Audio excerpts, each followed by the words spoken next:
Hi అండి, hello, welcome back to our YouTube channel Shravani's cooking. ఇవాళ మన రెసిపీ పందిరి చిక్కుడు ఫ్రై అండి. చూసారు కదా, ఇలా పందిరి చిక్కుళ్ళు నేను ఒక ½ కిలో వరకు తీసుకున్నాను. ఇలా ఫ్రెష్గా ఉన్నాయి. ఇప్పుడు వీటిని ఎలా ఫ్రై చేయాలో చూద్దాము. ఈ పందిరి చిక్కుడు వల్ల మనకు హెల్త్ బెనిఫిట్స్ అనేవి చాలా ఉన్నాయండి. మన హెల్త్కి చాలా మంచిది. చాలామంది పీసీఓడితో వాటితో సఫర్ అవుతుంటారు కదా, హార్మోనల్ ఇంబ్యాలెన్సెస్ వాటికి ఈ పందిరి చిక్కుడు బెస్ట్ రెమెడీ అండి. ఇది ఎలా ప్రిపేర్ చేసుకోవాలో మన ఛానల్లోకి వెళ్ళి చూద్దాం. చూసారు కదా, ఇలా ఫ్రెష్గా ఉన్న చిక్కుళ్ళు తీసుకున్నాను. ఇప్పుడు వీటిని వలుచుకుందాము. చూసారు కదండి, ఈ చిక్కుడుకాయలన్నీ కూడా ఇలా చక్కగా ఇలా వలిచి పక్కన ఉంచుకున్నాము. ఇలా చీల్చుకొని చూసారు కదా. ఇప్పుడు ఇవి కుక్ చేసుకుందామండి. కుక్ చేసుకోవడానికి ఇందులోకి ఫస్ట్ కల్లుప్పు అలానే వాటరు యాడ్ చేసుకోవాలి. చూసారు కదా, మరి పెద్దలాగా కూడా ఉండకూడదండి. ఇలా మీడియం సైజులో కట్ చేసుకుంటే బాగుంటుంది. ఇప్పుడు ఇందులోకి కల్లుప్పు యాడ్ చేద్దాము.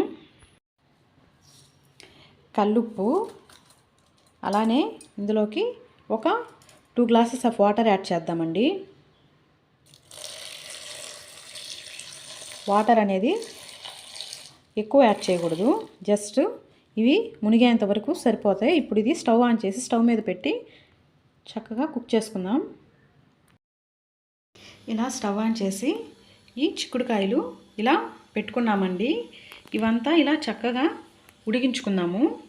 ఇవి ఎక్కువ కూడా ఉడకకూడదండి. ఎక్కువ ఉడికినా టేస్ట్ బాగుండదు.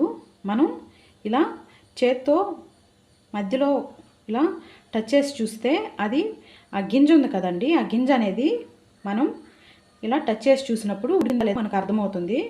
అప్పుడు మనం స్టవ్ అనేది ఆఫ్ చేసుకొని నీళ్ళొంపేసుకొని అప్పుడు ఫ్రై ప్రాసెస్ చూద్దాము.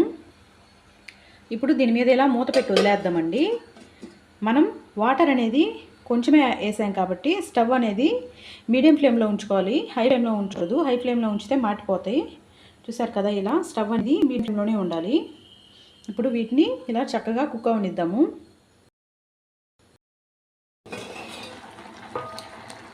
చూసారు కదండి, ఇదంతా ఇలా కుక్ అయ్యాక ఒక 5 మినిట్స్ తర్వాత కచ్చా పచ్చాగా దంచుకున్న ఒక 5-6 వెల్లుల్లి ఇందులో వేయాలండి. ఇలా కుక్ అయ్యేటప్పుడు వెల్లుల్లి వేస్తే ఫ్లేవర్ అనేది బాగుంటుంది. ఇప్పుడు ఇది ఒకసారి కలుపుకొని మూత పెట్టేద్దామండి. చక్కగా కుక్ అయిపోతుంది. చూసారు కదా, ఇలా కలిపి మూత పెట్టేద్దాము.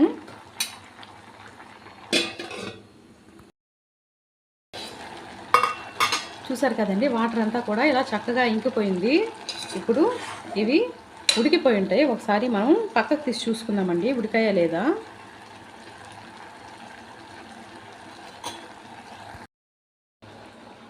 చూసారు కదా, ఇప్పుడు ఇది ఉడికిందా లేదా ఒకసారి చూద్దాం. చూసారు కదా, ఇలా చక్కగా కుక్ అయిపోయింది. ఇప్పుడు ఈ గింజలు కూడా ఒకసారి చూద్దామండి.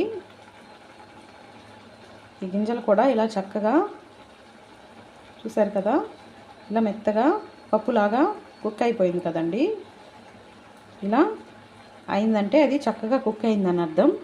ఇప్పుడు స్టవ్ అనేది ఆఫ్ చేసేద్దాము. ఆఫ్ చేసి ఆ వాటర్ అన్నీ వంపేసి మనం ఫ్రై రెడీ చేసుకుందాం. ఇప్పుడు ఫ్రైకి ముందుగా స్టవ్ ఆన్ చేసి ఇలా ప్యాన్ పెట్టుకున్నామండి. ఇప్పుడు ఇందులోకి ఒక 3 గంటల వరకు ఆయిల్ యాడ్ చేస్తున్నాను. ఇప్పుడు ఈ ఆయిల్ అయితే చక్కగా హీట్ అయింది. ఇప్పుడు ఇందులోకి మనం పోపు వేసుకుందాము. ముందుగా ఒక ½ టీ స్పూన్ వరకు ఇలా ఆవాలు, అలానే జీలకర్ర ఒక ½ టేబుల్ స్పూను, దాంతోపాటు పచ్చిశనగపప్పు అండి, ఇది ఒక ½ టేబుల్ స్పూన్ వరకు వేసుకున్నాను. ఇప్పుడు ఇదంతా కూడా దూరగా ఫ్రై అయ్యాక మనం చిక్కుడుకాయలు అందులో వేసినామండి. చూసారు కదా, మనం ఇలా ముందుగా నీళ్ళుంచి పక్కన ఉంచుకున్న చిక్కుడుకాయ ఇప్పుడు అందులో వేసుకున్నాము. ఇలా మొత్తం కూడా ఇందులో వేసుకున్నాం. చిక్కుడుకాయ అంతా ఇందులో వేసుకున్నాం కదా. ఇప్పుడు ఇదంతా కూడా చక్కగా కలిసేలాగా మొత్తం ఒకసారి ఇలా కలుపుకుందాము. చూసారు కదా, ఇలా స్టవ్ అనేది మీడియం ఫ్లేమ్లోనే ఉంచుకొని ఫ్రై చేసుకోవాలి. ఇదంతా ఇలా ఒకసారి చక్కగా కలుపుకొని ఇలా వదిలేద్దాం. చక్కగా ఇవి ఫ్రై అయిపోతాయి. ఇది ఇలా ఒక 5 మినిట్స్ ఇలా ఫ్రై అయ్యాక ఇందులోకి ఒక చిటికెడు పసుపు యాడ్ చేస్తున్నాను. ఇదంతా కూడా చక్కగా ఇలా కలిసేలాగా ఒకసారి ఇలా కలుపుకుందాం. ఇలా మరొక 5 మినిట్స్ పాటు కుక్ చేసుకున్నాము. ఈ ఆయిల్లోనే చక్కగా ఫ్రై అయిపోతుంది. ఇప్పుడు ఈ చిక్కుడుకాయలోకి మనం ఫస్ట్ ఉడకబెట్టుకునేటప్పుడు కొంచెం ఉప్పేసి ఉడకబెట్టుకున్నాం కదండి. ఇప్పుడు ఒకసారి టేస్ట్ చూసుకొని ఇలా సరిపోకపోతే కొద్దిగా సాల్ట్ యాడ్ చేసుకుందాం. అలానే ఇలా కచ్చాపచ్చాగా దంచుకున్న వెల్లుల్లి ఇది కూడా ఇలా వేసి మొత్తం కలిసేలాగా కలుపుకుందాం. ఇలా ఒక 5 మినిట్స్ ఫ్రై అవనిద్దాం. ఇప్పుడు ఇక ఈ చిక్కుడుకాయ ఫ్రైలో లాస్ట్ అండ్ ఫైనల్గా కరివేపాకు ఇలా వేసుకున్నాము. అలానే మనం స్పైసీకి సరిపడా కారం యాడ్ చేద్దాం. నేను ఒక 1 టేబుల్ స్పూన్ వరకు కారం తీసుకుంటున్నాను. కారం అలానే ధనియా పౌడరు ఒక 1/2 టీ స్పూను. ఇదంతా కూడా పచ్చివాసన పోయే వరకు చక్కగా ఇలా కలుపుకుందాం. కలిపి ఒక 2 మినిట్స్ చక్కగా ఫ్రై అవనిద్దాం. ఫ్రై అనేది రెడీ అయిపోతుంది. ఈ ఫ్రై అయితే రెడీ అయిపోయింది. ఇప్పుడు స్టవ్ ఆఫ్ చేసి సర్వ్ చేసుకుందాం. చూసారు కదండి, పందిరి చిక్కుడు ఫ్రై అయితే రెడీ అయిపోయింది, ఎంతో టేస్టీగా. ఇప్పుడు ఇది వేడివేడి రైస్లోకి లేదంటే చారులోకైనా పప్పులోకైనా ఎందులోకైనా చాలా టేస్టీగా ఉంటుందండి. హెల్త్కి కూడా అంతే మంచి మంచి బిట్స్ ఉంటాయి. చూసారు కదా, ఇది సింపుల్గా ప్రిపేర్ చేసేసుకోవచ్చండి.